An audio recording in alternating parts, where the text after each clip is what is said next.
Good morning and good afternoon, ladies and gentlemen. Welcome to the Metagame NextTech seminar on Show Me the Money, Maximizing Your Billing Services Relationship. Here's our esteemed panel today. We have Jenny Lackey, who's the COO of Commonwealth Eye, Stephanie Long, who is the practice administrator at Capital Dermatology. So you will be able to hear from actual people out there in the business that are in charge of getting that reimbursement, how it works. And the main presenter today will be Robert Romero, the Vice President of Business Development for Metagame. My name is Clint Hughes. I'm the Vice President of Marketing for Metagame, and I will be your host and moderator for today's webinar. So let's continue on. Let me find the little buttons here to get things moving. There we go. And so I will turn it over to the VP of Business Development, Robert Romero, to give us a recap of what he is going to cover today. Robert? Hey, good morning, everyone. Good morning, Stephanie. Good morning, Jenny.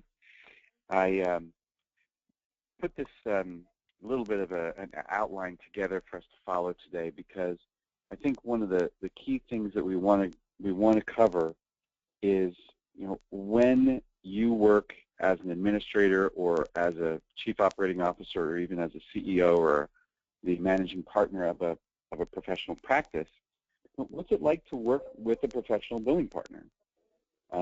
What benefits do you have of being on the same page? What makes certain things optimal? What should the communication be? Who does what? And, have you set up good standard operating procedures or protocols for them and for you? And then we'll wrap up a little bit with, some conversation about reporting and, how to measure some of the performance overall. And there's some fundamentals we'll go through. There's lots and lots of best practices we'll go through. And then we'll try to give you some insight into how a billing company measures our own performance and how we try to work with you and present it to you to make sure that you're fully understanding of everything and there's complete transparency.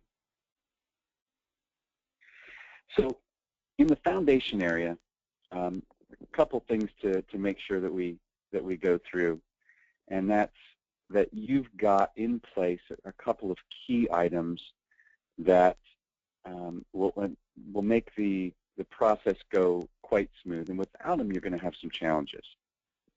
The first thing is going to be using a fully integrated electronic health record and practice management system. The next two kind of go together, having a defined scope of services and a pretty strong delineation of responsibilities between the practice and the professional biller. Having detailed workflow for certain processes is also going to be very important. And then the communication between a dedicated account manager from the billing company, someone that you can rely on and count on and trust to be there when your questions need to be answered and to have regular set meetings, and a dedicated billing liaison at the practice that your biller can count on for requests for information, for giving feedback, and for making sure that all the processes go smoothly and timely. So loads and loads of best practices. Transparency is key. That's why having a fully integrated practice management system and EMR together are so important. Having the billing company have full access to all of the, let's call it the database of record, the documentation, all the notes that are in the EMR, also very, very key.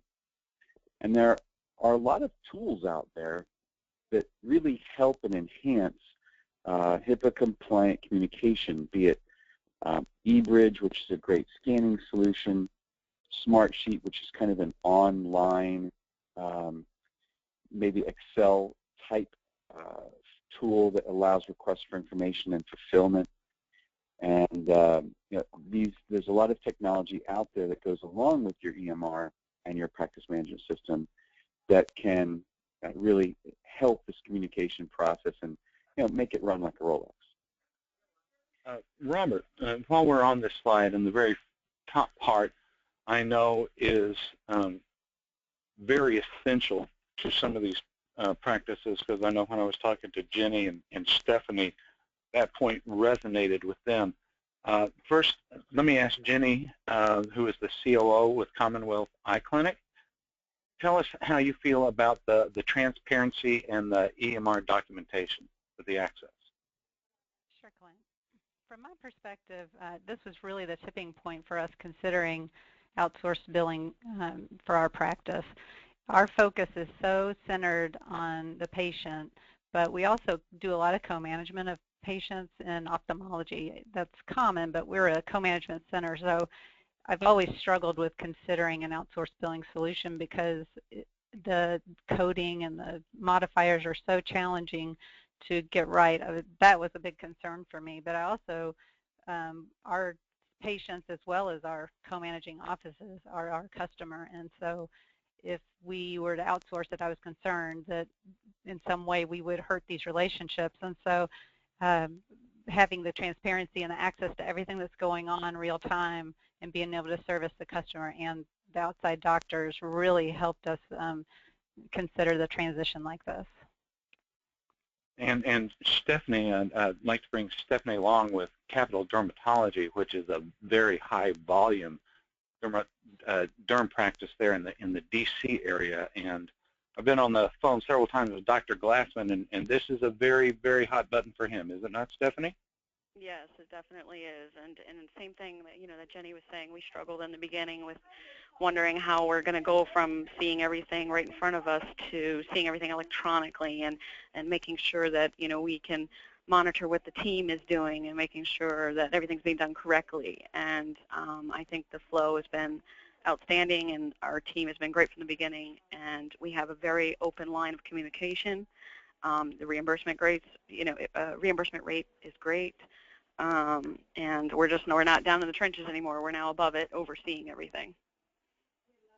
That's a very good point, Stephanie. So you think now, instead of being there in the trenches, you're getting a view from, say, a more executive type level, to where you're able to oversee a whole team and kind of have a better way of getting your arms around everything because of this transparency?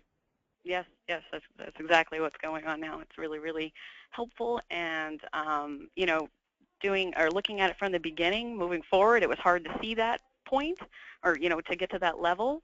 But now that we're here, it's been really great for us, and it's really helped improve our practice. And Jenny, because you are COO and that chief operations officer, does this transparency have a ripple effect in all areas of the practice there, not just in looking at the billing, but does it give you a better view, a more holistic view of the whole practice? Because, I mean, it all comes down to the bottom line, and it starts with the reimbursement, right? Absolutely, and I've been given tools through the reporting and just a bird's eye view of what's going on, so I can dig into certain areas, like to help investigate, or the team will help me do that as well. But it definitely helps in making overall practice decisions and strategic decisions for our office as well as our surgery center. And then we also are able to utilize that for negotiation process with any of the different payers. Oh, that's a biggie. So for those of you that are watching, make a note of that, because that's always big, getting leverage on the negotiations for your payers.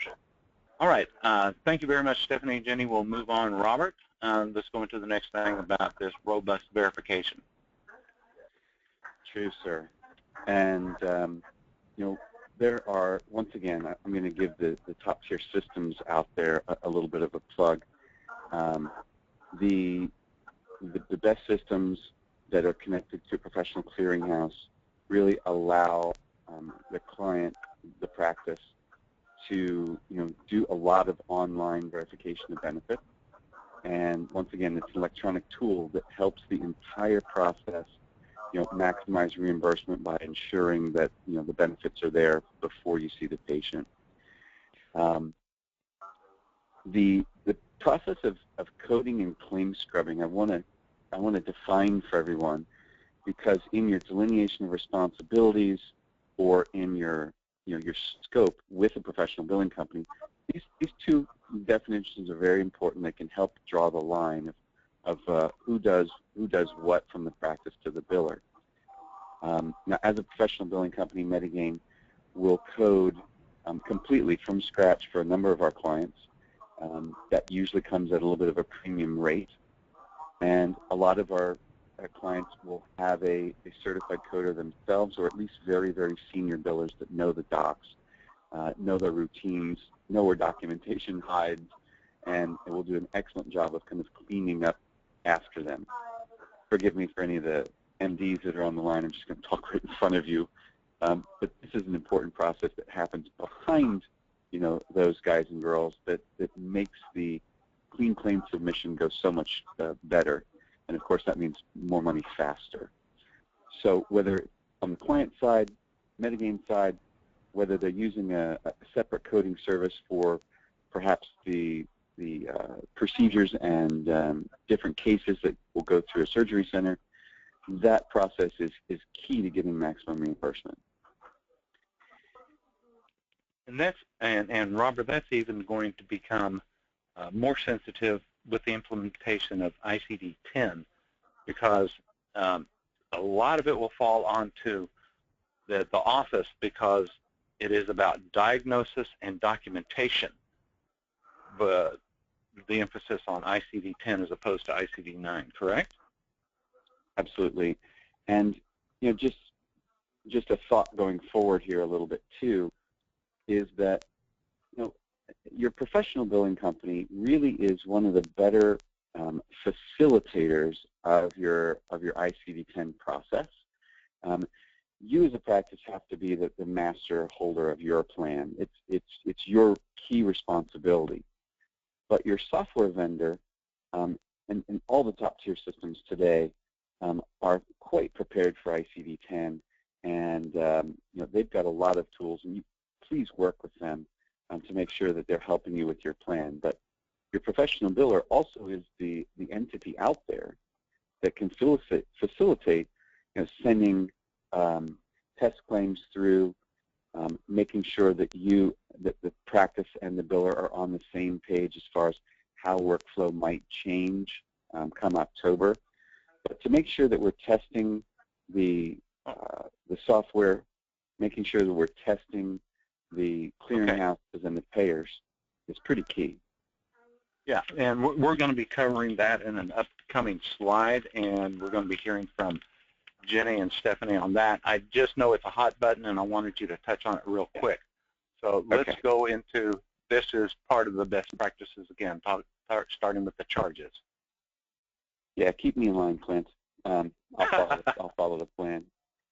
So a little advice here from our Chief Medical Officer that I wholly champion is getting your charges set up in a professional manner to work with a billing company, benefits everyone, and adds an extra layer of protection with compliance too.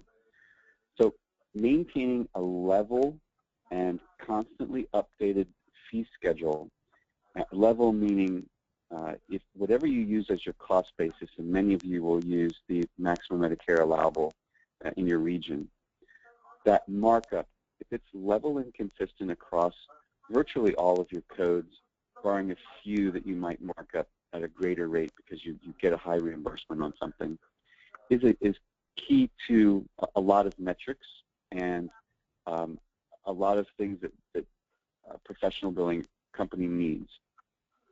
They should also be uniformly set across all physicians or all facilities or all locations. Dr. A's charges should not be different from Dr. B's. And the documentation requirement, and this is a big-time quote from Dr. Eric Beyer, our Chief Medical Officer, is that the clinical pathways, the quality of care, and the documentation should be consistent across the providers to maintain compliance and consistency today, but also to prepare for the changes in the upcoming forecast that we are truly moving from a pay for or fee for performance up to a pay for performance based on outcomes of the patient later in life. So fee for service versus pay for performance. Another item to make sure that's done inside of the practice management system is to get all of your payer contracts loaded in there. That way, when a poster at a billing company goes to post, they know that we got exactly the dollar amount that we expected from that payer versus the same code in a different payer, or that we got a little short paid, or that we got a lot short paid, and something needs to be scooted over to a denials management queue. So keeping the numbers in the system updated, accurate, level is important, one, for reporting, but two, to make sure that we all get optimum performance.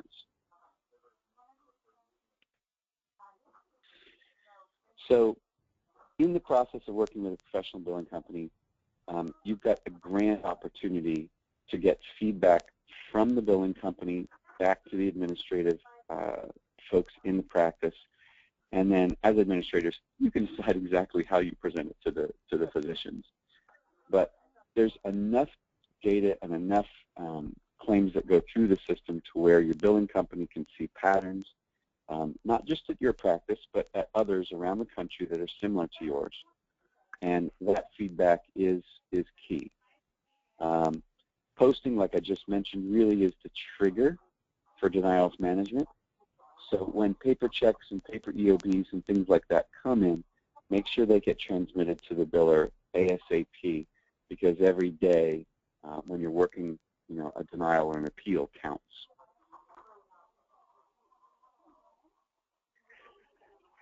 So some further best practices.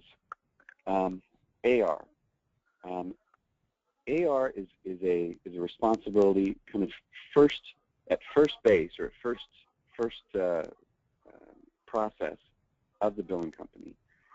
So whether you realize it or not, we are reviewing those claims that get rolled over into some sort of AR or denials management process every 15 days. Whether the professional billing company does it with you every 15 days if you get a high volume of claims, or if you do it with them every 30 days, just know that they are most likely doing it every 15 days at kind of a team level.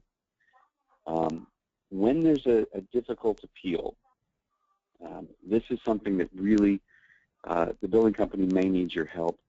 They may need your expertise, because this exact same thing happened 2 years ago. And you either solved it or you didn't solve it, but that information is good for everyone to use together.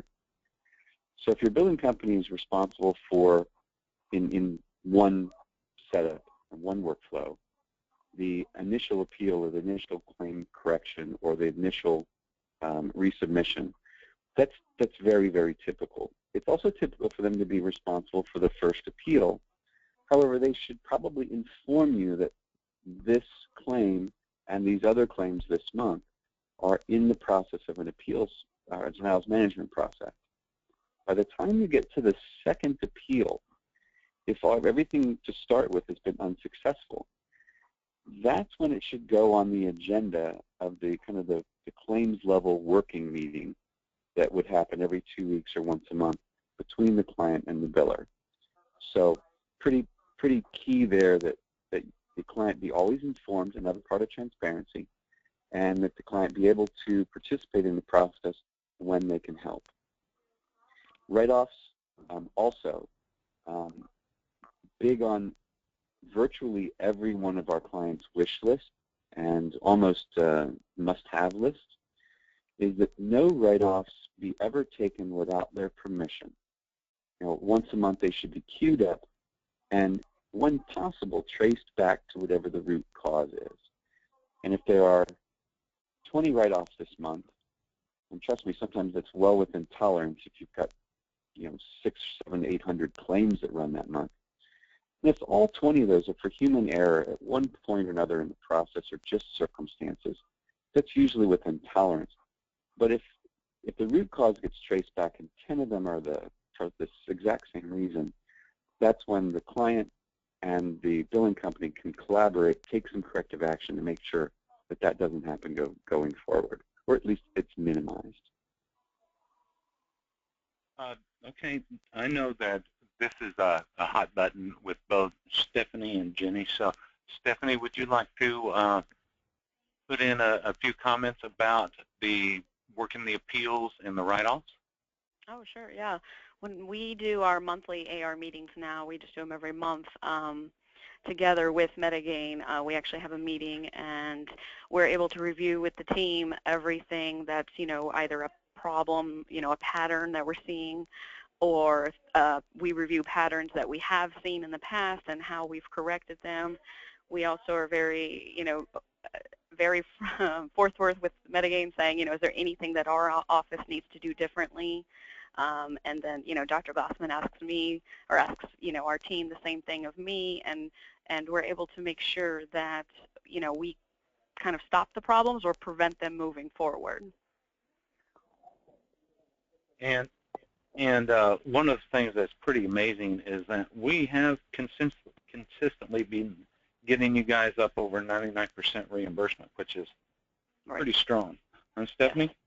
Yeah, oh, very strong. It's definitely better than before, that's for sure. And that's what's real integral about, as Robert has been talking about, that close relationship with the billing services. And Jenny, I know that you really like this about the collaboration on difficult appeals and no write-offs without client approval. Would you like to say a few words on that? Sure. It is really important that I'm aware of concerns relating to insurance processing and issues that could significantly impact revenues. So we bring these up at our team meetings, and if something looks a little off on our internal reports or the reports provided by Metagain, the team at Metagain is really quick to get answers for us. We develop a plan of action and assign among the whole group of us, be it our billing leadership or myself, or the different team members on Metagain's team. So it helps really keep us together and keep it top of mind. And if I'm letting them down on my end, like maybe everybody here can acknowledge that they can't do it all, but they'll remind me at a meeting, how are we on this issue? And so it keeps it top of mind and keeps prompting me, and we get through it much quicker, get a resolution. And so I'm really pleased with that. And then the fact that they do ask about the write-offs. There's not a lot of times that we need to authorize something, but they certainly wouldn't do it without checking in with us. So that's great from my perspective. Great, thank you. All right, Robert, back over to you on the best practices.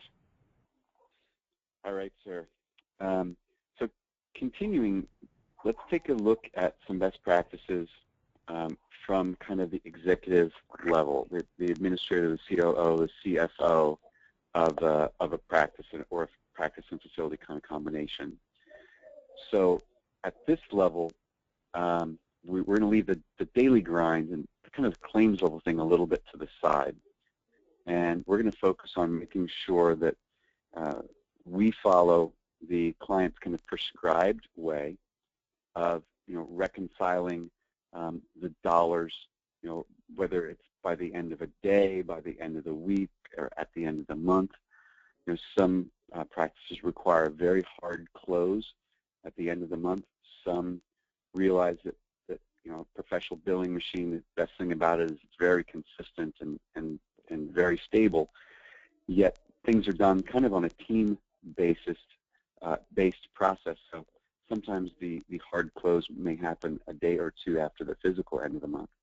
We're usually quite adaptable, as close as possible to a client's requirements, but once again, this is a working model between practice and professional biller. It's not a bad idea also, kind of at executive level, to make sure that your partner is performing up to your expectations. And with a fully integrated system, you're always using the same numbers, the same reports. It's part of that transparency that kind of continues to the executive level. At ground level, the best thing about the billing process, working on a fully integrated system directly on that system, is that we see all the documentation we need, but the practice can also see all the billing processes as they go through. They can see the life cycle of a claim as it goes through.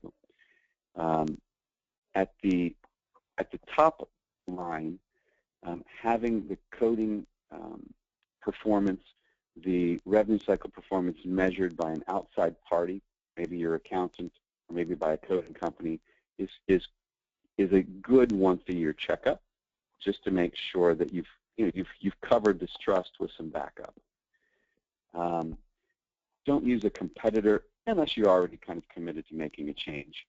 But if you're committed to making a change or doing something different, they may be able to have a pretty good business intelligence team go through and analyze quite a bit of trends for you.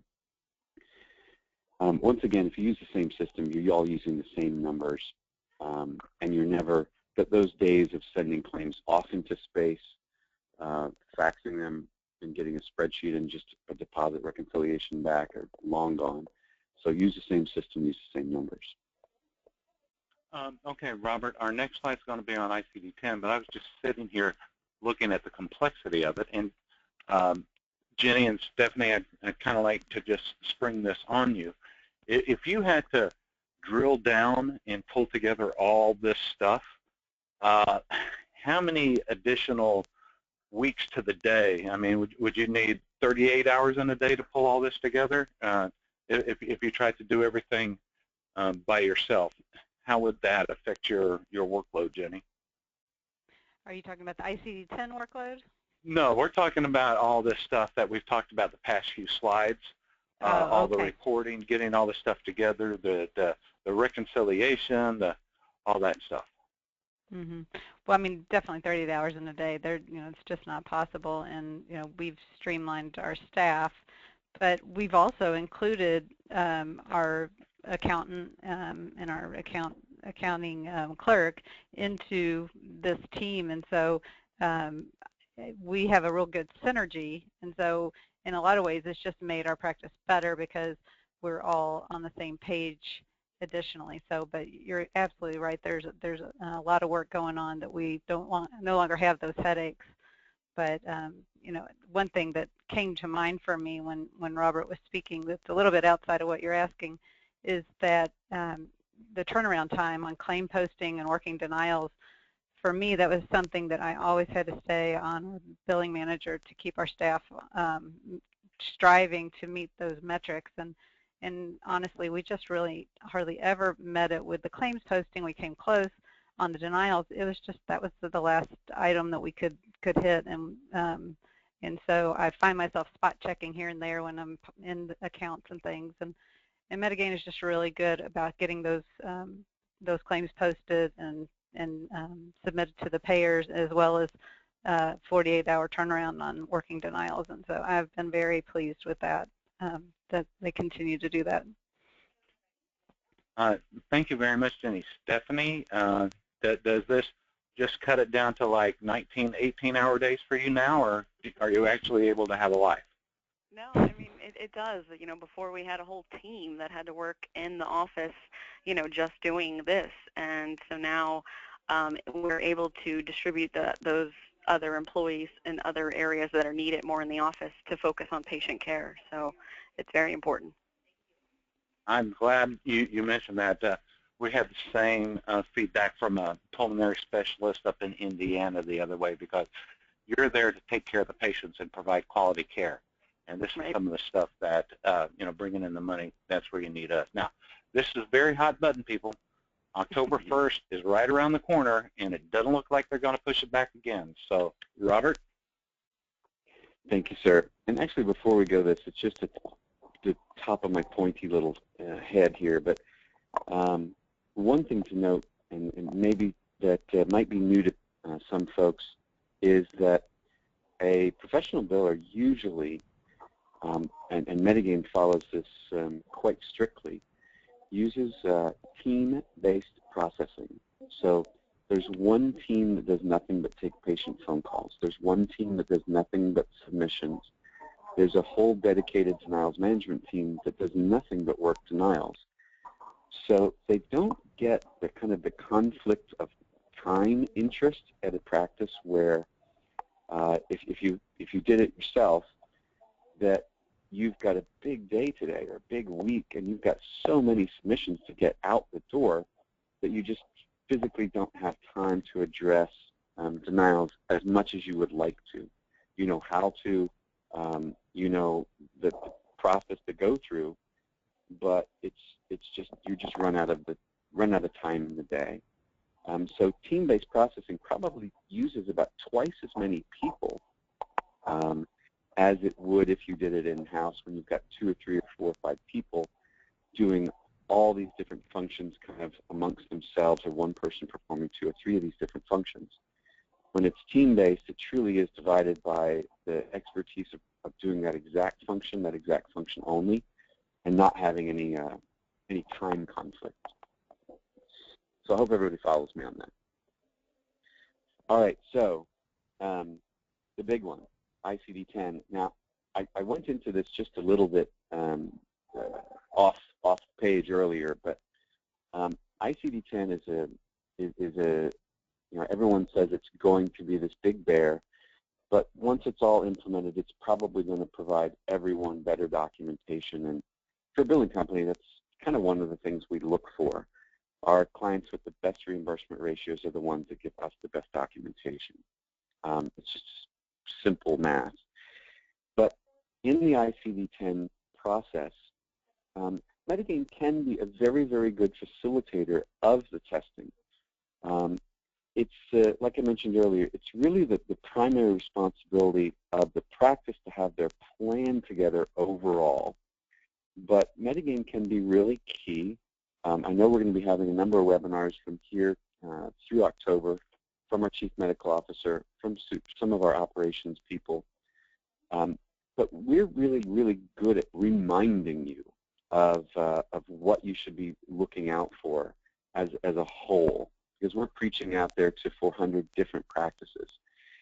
The testing part of it is something that's important. I know it's already started with a number of our clients.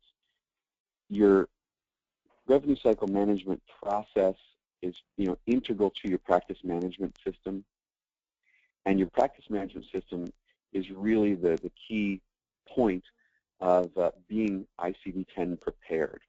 However, we're the main user of that software, so we want to be arm in arm with the practice, arm in arm with the software company, and making sure that we are sending test claims out, making sure that they're going through the clearinghouse correctly, making sure that they're getting to the payer correctly, and that the payment comes all the way back through. If we use a few points in history as a guide of what life is going to be like come October 1st, let's just use the 4010 to 5010 format change of 2 years ago. As a billing company, we saw across the country, across different systems, across different clearinghouses, that the software vendors were highly prepared, that the billing companies were highly prepared, the practices were highly prepared. The two entities that we don't control were the two that failed us a little bit at that point in time. It was the payers and the clearinghouses. We submitted claims in January that didn't get paid until March. We submitted claims in February that got paid in February and early March. But even into April, we were still getting the first, or the initial response, the initial EOB back from claims that were filed in January. And I wouldn't be surprised myself if we saw something similar come October. I'm not going to be one of the people that runs around and says, oh my God, you could have mortgaged everything and have 2 years worth of cash flow built up to pay your bills. But be realistic, 30 days, 45 days, even 60 days just because of the slowdowns that are likely to occur, would be a pretty smart thing to do. And Robert, I think Jenny and her team are preparing for that. She has some good points to make on this. Jenny? Absolutely. We're actually in the midst of the testing right now with the clearinghouse and sending some test claims and test patients over. Really, we've been doing dual coding for some time, for a couple of months, and we're following it weekly with our team. But our goal is to be fully transitioned to dual coding 100% before the October 1st deadline, so our internal operations are all in place. I am optimistic that we'll weather this transition well because of the 48-hour turnaround on denied claims. I think that's going to help. But, you know, I do agree with Robert that 2 years ago that was a very painful process, and we do still have money that we're planning. We already have a contingency plan in place, and we're holding back money each month to be prepared for several months, just on the off chance that the things that are out of the control of us and Metagain do come true. So yeah, that's true. Our plan. Yeah.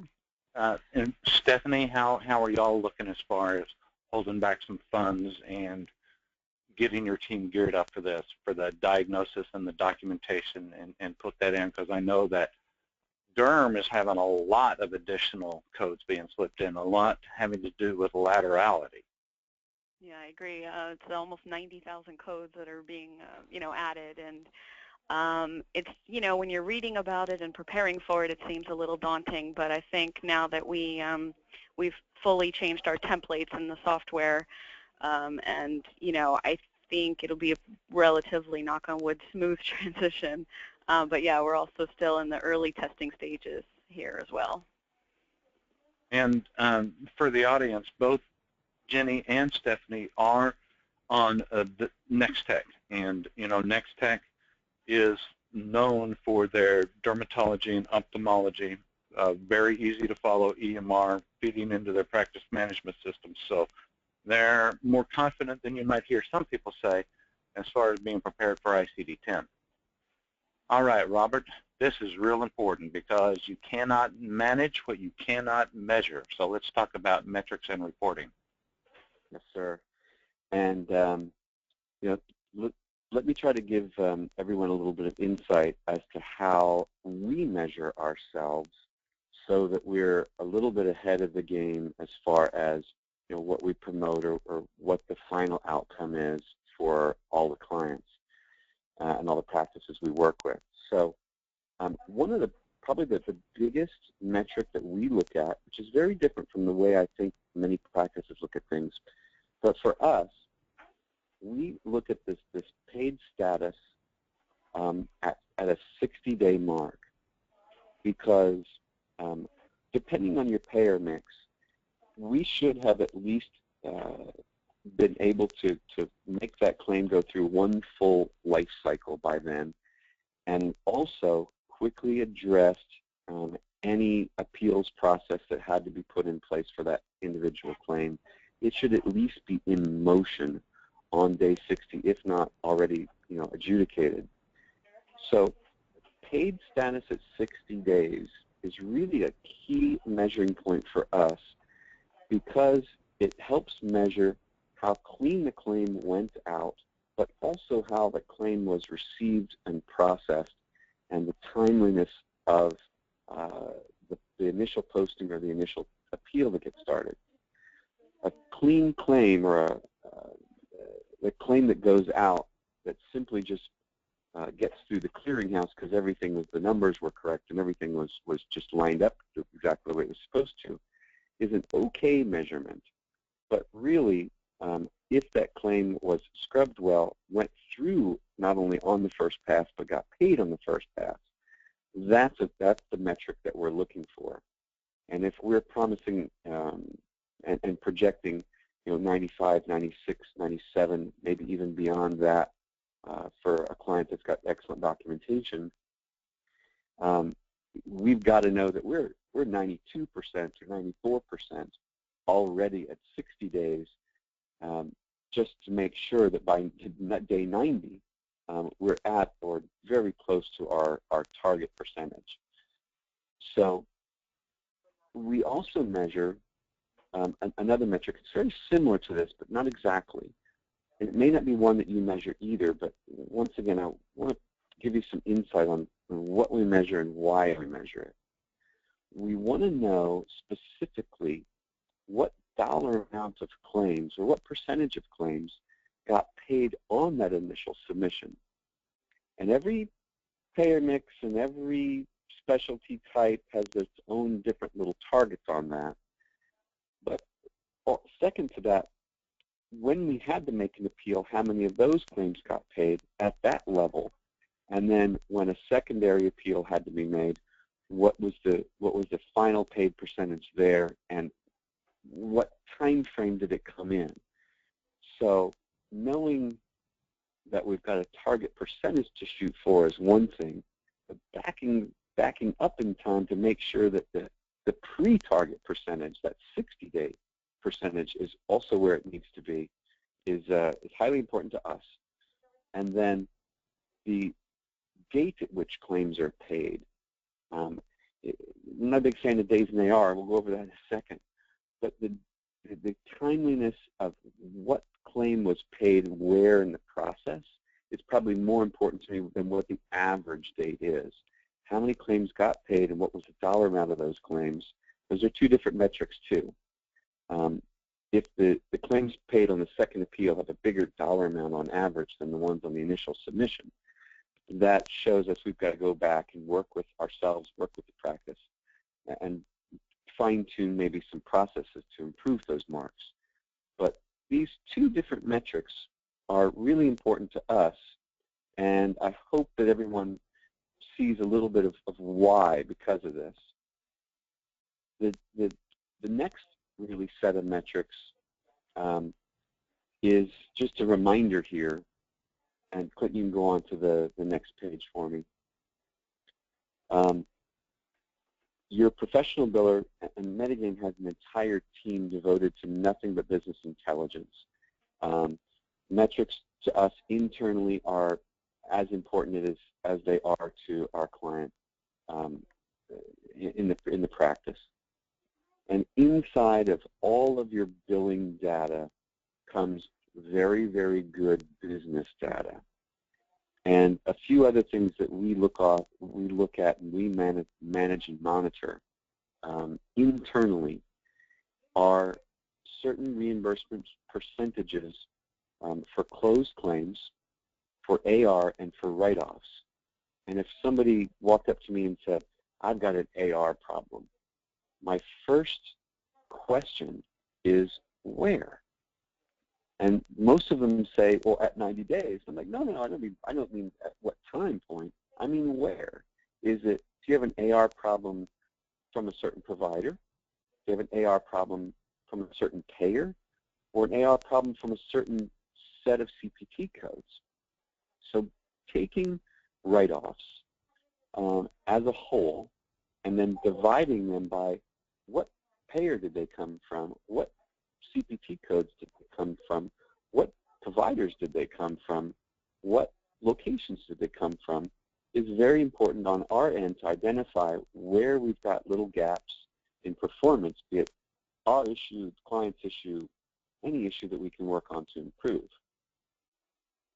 We also want to always be aware, and if you don't have this today, you should ask either us or internally to have this done. I'll call it a heat chart. And it's basically a grid, looks a lot like a spreadsheet. It's got all your top by charge or by payment CPT codes, down the left side, and all your payers across the top. If you take closed claims and you find out what my average payment per closed claim was, and we put it in this grid for you once a month, or you request it every quarter, whatever the optimal routine is for you in your practice, this is where you get a lot of great payer information. Who's paying you more or less than the Medicare allowable? Are you truly getting what your contract says you're getting, or what you think you should be getting from your contract. This heat chart, very, very important business information that's just sitting there inside of your billing information. And then lastly on AR, and I'll thump on this a little, one other time or two. Within your AR overall is this breakdown by payer, provider, code, and location. But once you break those down, interpreting that movement from bucket to bucket to bucket to bucket is truly important. I meet a lot of brand new clients, and when we go back into their historical data, they know they've got some AR challenges. Sometimes it's just manpower. But when we break it down and put it on a timeline, and we see what I'll call is rollover, which means we take a snapshot of your AR buckets today, and we take another snapshot of your AR buckets 30 days from now, and another snap of those buckets 60 days from now. If you're good at getting your dollars in the early part of that AR, and remember that the current bucket and half your 30-day bucket, that's good AR. That's your cash flow forecast for the next 45 days. But if your 60-day bucket 30 days ago becomes your 90-day bucket today and becomes your 120-day bucket 30 days from today, that means that AR just simply isn't getting addressed. It is rolling over from bucket to bucket to bucket, and that's usually just a sign of stress in a billing team that doesn't have enough manpower. But it's one of the tests I wanted to point out to everyone today, and hopefully the last couple of pages has shown you a little bit about how we look at it. And I'd be very interested to know how Stephanie and Jenny look at those very same metrics from their perspective. Yeah, and tell you what, we do have there is a place there on your screens where you can ask some questions. I'll let Jenny and Stephanie comment here on the metrics and the measurement of it. At the bottom of the slide, you will see the info@metagain.com email address and the toll-free number. I will be sending out a copy of the webinar and a copy of the slides to all the attendees and registrants, also with a complimentary ebook. So put your questions there in the squares. And Jenny, tell us how you feel about reporting and new metrics. Well, Clint, I've found the reporting that Metagain provides to be really valuable, and as I mentioned before, the high-level decision-making, such as contract negotiations, has been really helpful in that regard.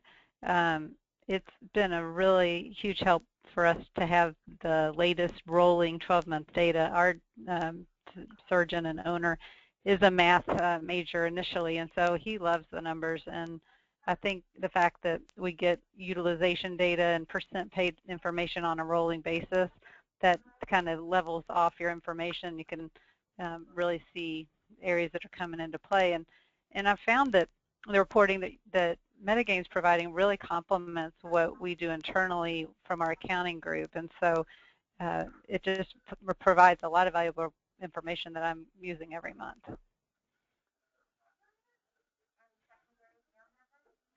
Oh, that's great. And Stephanie, I know that Dr. Glassman is a stickler for numbers as well. Yeah, he. I think our first AR meeting with Metagain, I think we were at 96%, and Dr. Glassman said, "Okay, that's great. Let's get it to 98." Yeah, he kind of pushes the buttons. But yeah, I think the reports, the monthly reports, are most valuable to us because we're able to see which CPT codes are giving us problems.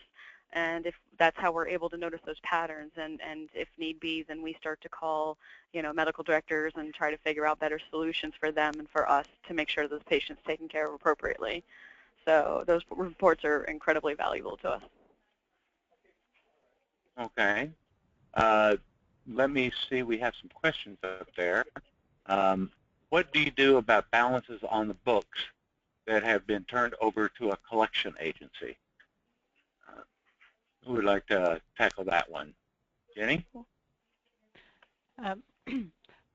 balances on the NextTech system for us, when we turn it over to collection agency, we do go ahead and adjust that off and manage it with our collection agency outside. We work with Metagain, our Metagain team, to identify those that need to go to collections.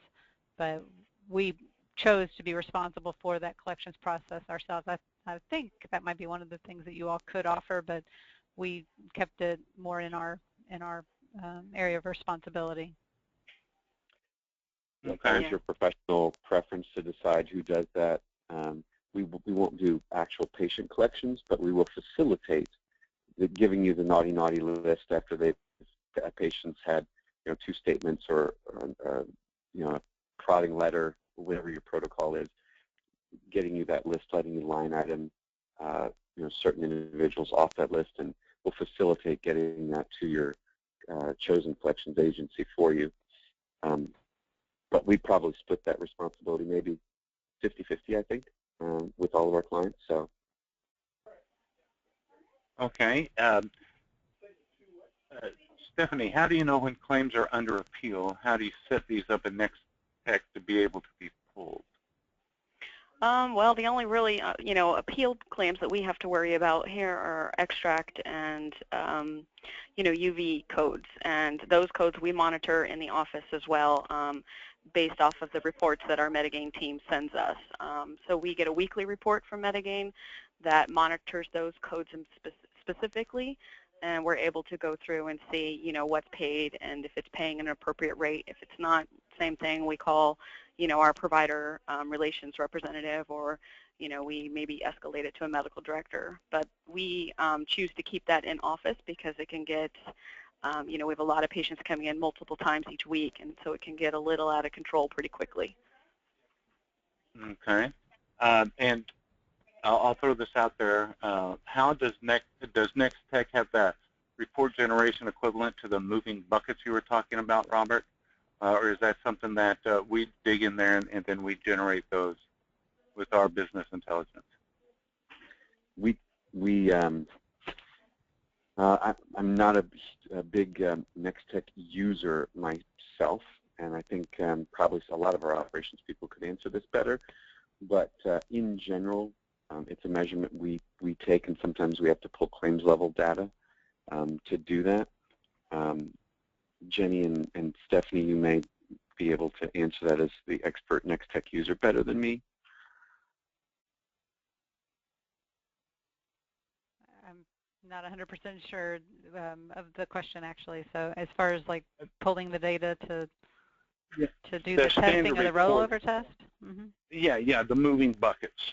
The moving buckets report that we were talking, a percentage paid on first submission, et cetera, to that heat chart. I think they're talking about the rolling buckets. I think, when we initially transitioned to NextTech and Metagain, we got this kind of information, and I felt like it was coming from Metagain, and of course, like Robert said, they were pulling it from NextTech with the robust reporting that they do have. Okay. I think we got time for one more, and then Stacy, I see your question is kind of complicated, but I will contact you directly on that. And so the last question, if you bill based on Medicare fee schedule as opposed to individual schedules according to each payer, it's pretty impossible to know anyway. How can you then check in NextTech whether you're getting what you're supposed to in a NextTech report? So I guess it's the contracted rate to the Medicare rate type of percentage. Does that make sense to you, Jennifer or Stacy, or Jenny or Stephanie? Yeah, I think I can speak to that. I mean, we don't use the Medicare rate. We have our rates, and they loaded our fee schedule based on what our standard charge was. But the Metagain did load all of our contracted fee schedules, and so we know if it's not paying appropriately based on the fee schedule that's loaded. It's not based on the charge. But as far as setting the fees, we work closely with the team to do that. What I would like to mention is a really neat piece of or a really great resource for our staff is by having these fee schedules in there, we're really quickly able to tell what is, when a patient has a percentage due. We have done a great job of identifying those people who haven't met their deductible or have a percentage to pay, and we collect that before they leave the office based on the charges picked. And so that's a nice feature that Medigame made sure those contract fee schedules were loaded, and then we can tell the patient this is the amount you owe them and they owe us, and we're guaranteed that we're not over collecting and we don't have to do as many refunds. So there's just a lot of great things in the process that we've been able to implement with this feature. Oh, great. Okay, well, that about does it for our time today, folks. Like I said, Stacy, I couldn't get to your question, but I will contact you directly offline. I'd like to definitely thank Jenny Lakey with Commonwealth Eye Clinic, and also Stephanie Long with Capital Dermatology, and Robert Romero, our Vice President of Business Development. So you heard an overview, and these kind of tools, and you'll get a copy of the slides, can be used if you're using a different outsourced billing and reimbursement company, if you have an in-house billing department. But as one of the things that you can see with a combination of NextTex, EMR, and PMS, then with a professional billing service, it gives the practice more time to take care of their patients, provide quality care, not get bogged down in the weeds, be able to look at it from more of an executive level, while Medigame is working behind the scenes with complete transparency to be sure that we're able to maximize your reimbursements. Therefore, you are maximizing your billing services relationship. So be on the lookout for an email from Clint Hughes at Medigame with a copy of the slides and a link to the copy of the presentation and a free ebook. Once again, thank you, Jenny, and thank you, Stephanie, and thank you, Robert. Yes, thank you for having me. Oh, you bet. And we'll see you all around. Be on the lookout. We'll have more webinars about ICD-10 and other subjects coming your way. Thank you, and goodbye.